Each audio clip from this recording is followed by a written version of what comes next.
Well then, it might be embarrassing, but please get up, Tomoko said in the calm tone of a seasoned nurse. Then she pulled down the pants of Hiroaki, a 24-year-old male patient. Although she was afraid of the penis as part of her pre-surgery preparations, she was still a bit more careful when dealing with young male patients.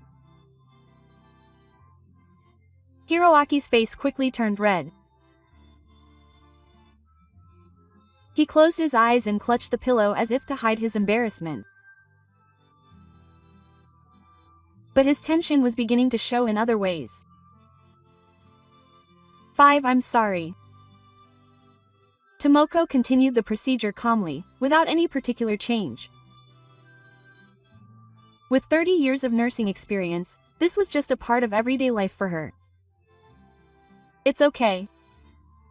It's a natural phenomenon, so there's no need to be embarrassed. But I just want to die. Hiroaki hid his face with the pillow and said in a small, trembling voice. But Tomoko didn't seem to care and continued the procedure. It's okay.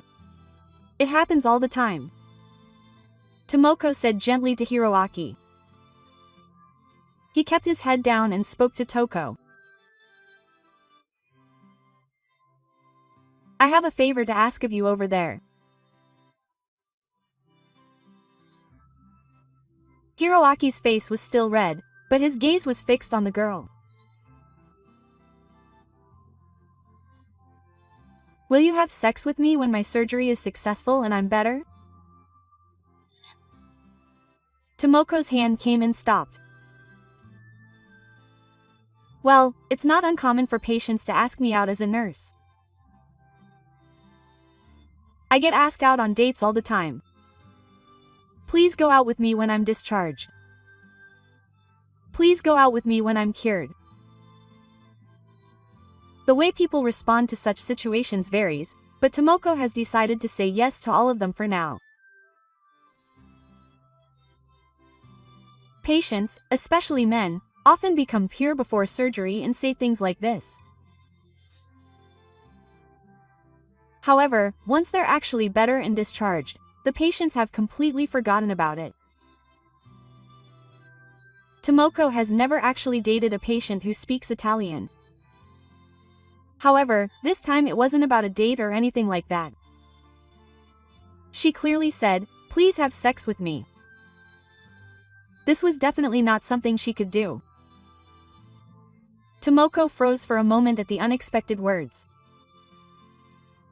However, she automatically changed it in her head. It must be a misspelling of date rather than sex. Date?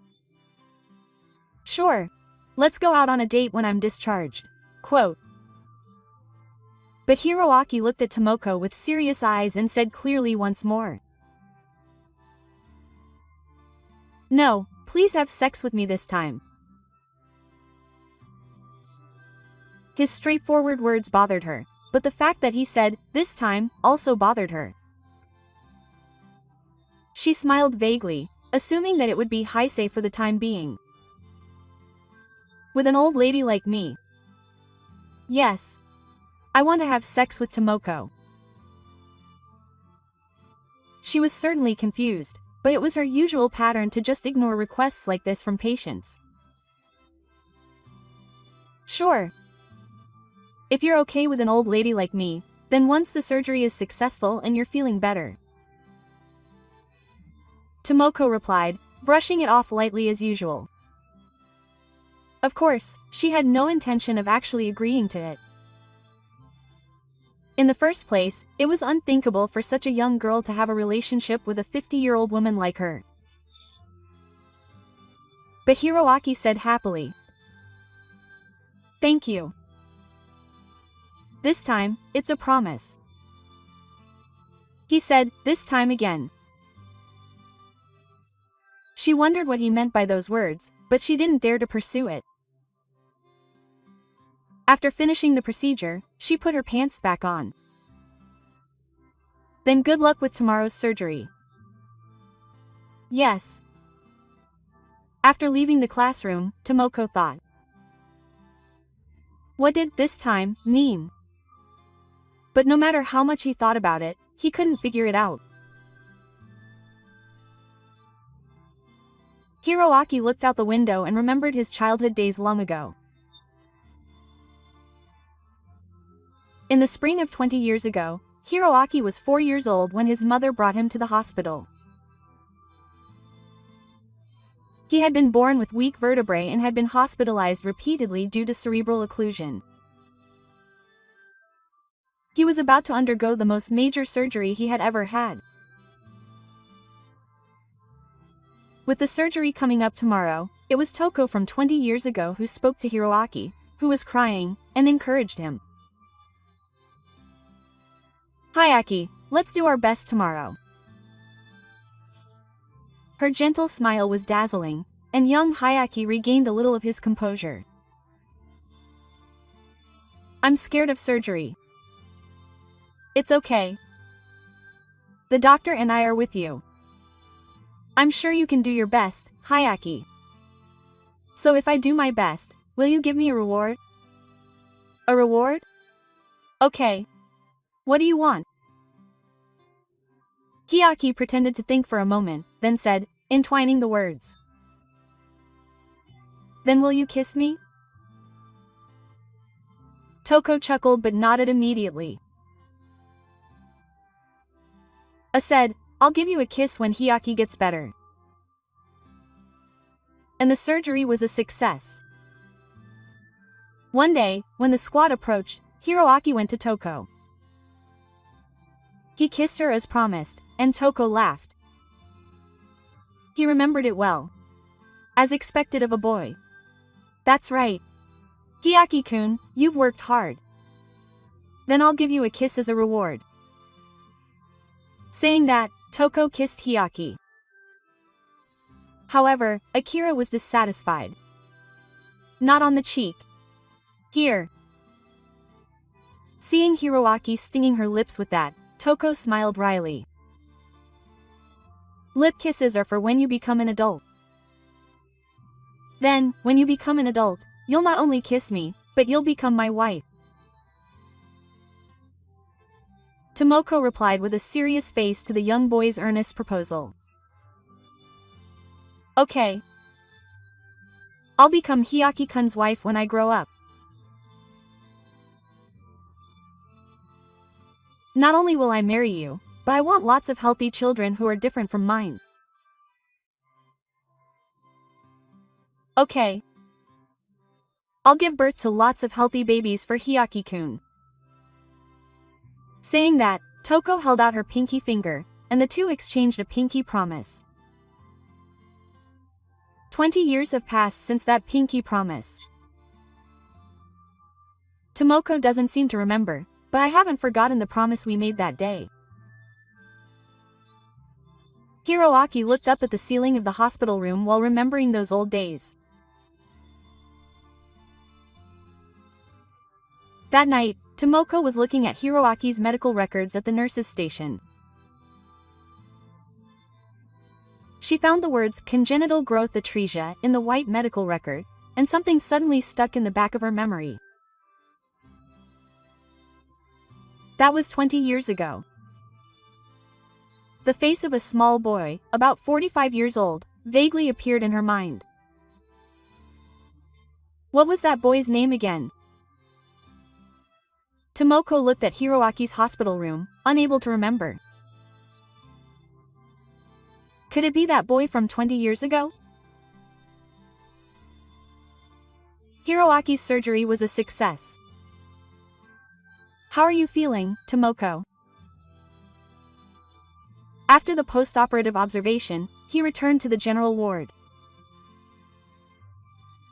Tomoko spoke gently to Hiroaki's bedside as his body officially returned. "He came back alive. You did your best. I'm so glad." Tomoko said this with a smile, but then Tomoko asked, "Then will you give me a kiss?" When Tomoko said that, she blew on her body and both of Tomoko's hands stopped. 20 years ago, when I was only 4 years old, I made a promise to Tomoko. You said you'd kiss me if I did well in the surgery. And that was it. He was a boy with congenital occipital atresia 20 years ago. I kissed him 20 years ago. And he promised me that I'd kiss him on the lips when I grew up. You may have forgotten about that at the time, but I've always remembered it.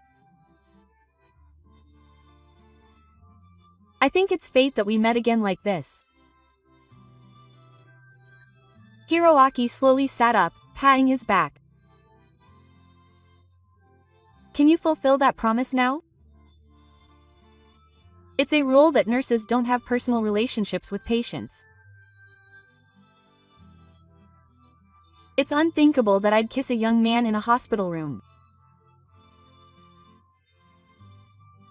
But this person hadn't forgotten that little promise we made 20 years ago. A promise, huh? Well then, I guess it can't be helped. Tomoko said this with a wry smile and sat down on the bridge of the bed. Then close your eyes. As Hiroaki closed his eyes, she gently moved her face closer. Just a light touch of lips. That should be the end of it. That's what I thought. And just as our lips were about to touch, Akira grabbed Toko's hand and moved his body closer with force.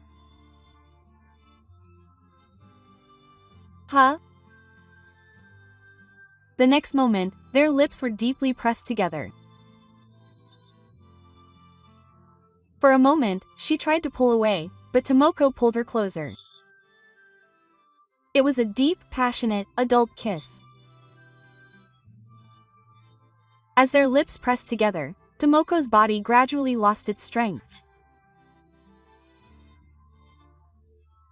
When their lips finally parted, Tomoko came to her senses and worried that someone might have seen her. You shouldn't be doing this in a hospital room. She said this with a trembling voice, but she wasn't angry. This is my first kiss. Hiroaki laughed a little shyly. This is my first kiss like this. Tomoko's face had a hint of girlish shyness.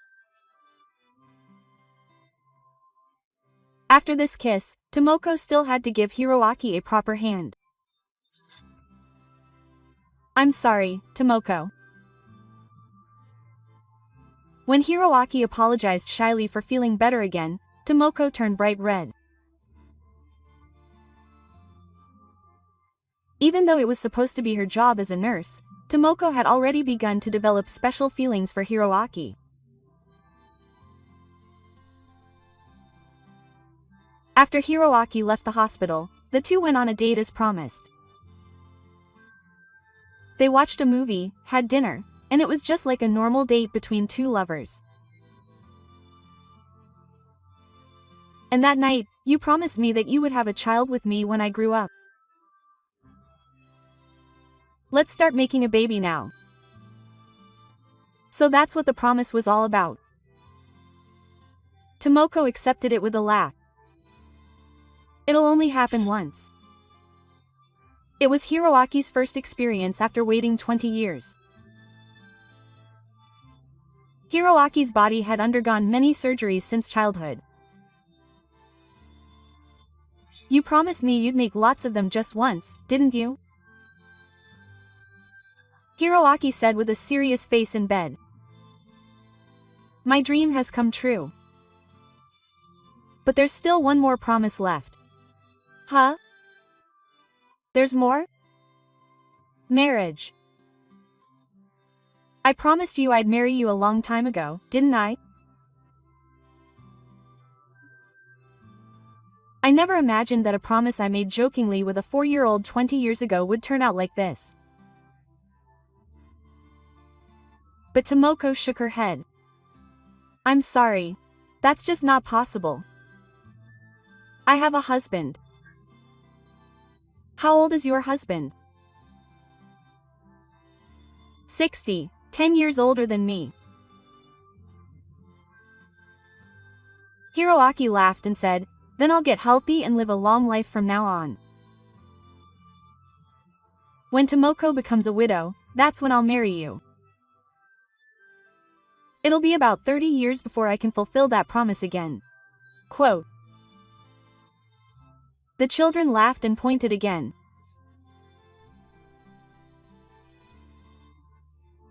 The two went on several dates after that, spending their days as secret lovers. A married man in his 50s and a young man in his 24s who was barely older and had no job. Reality gradually began to widen the distance between the two. The frequency of their encounters gradually decreased, and eventually their relationship ended in a natural way.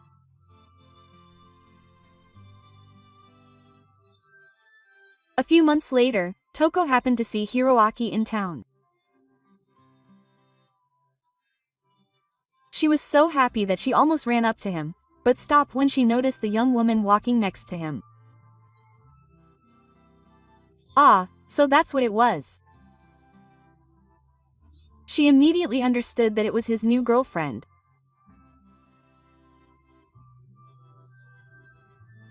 She was just about to leave when she noticed him and called out to Toko.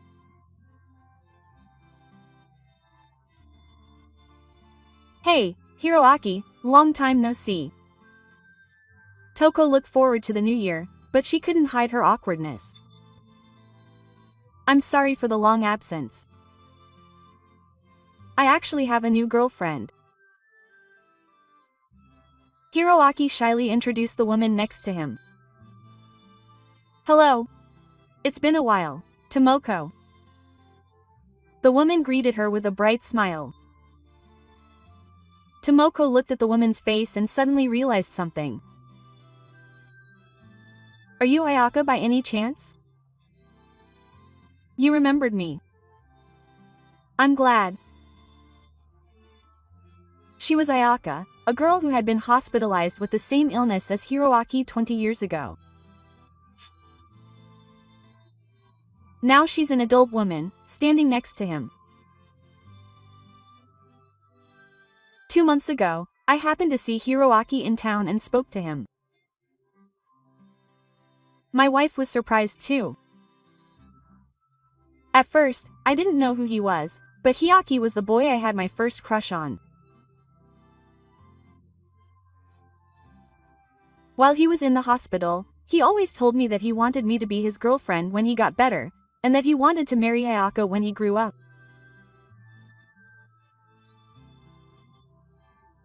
I had never forgotten that promise in 20 years. And yet, this guy didn't remember it at all. When Ayaka got mad jokingly, Hiroaki drew a picture of his head apologetically. When Toko heard what Hiroaki had said, she said, "I'm sure you made the same promise to other girls. That's why you don't remember it all." Quote. She said this with a deliberately malicious laugh. But that's not all. The worst part was that we also promised to have lots of children, didn't we? And then she suddenly tried to take me to a love hotel. What a terrible man. All three of us couldn't stop laughing. The next day, Hiroaki sent us his final message. "Tomoko, thank you for loving me. You're the first man in the back. I'll never forget you." Tomoko also changed her mind for a short time. Life is really interesting, how things from 20 years ago can connect like this. I wish you and Ayaka happiness. But please marry me in 30 years. That's a promise. What did you all think? If you enjoyed this story, please subscribe to the channel, give it a thumbs up, and give it a thumbs up. I'd also be happy if you could leave your thoughts in the comments.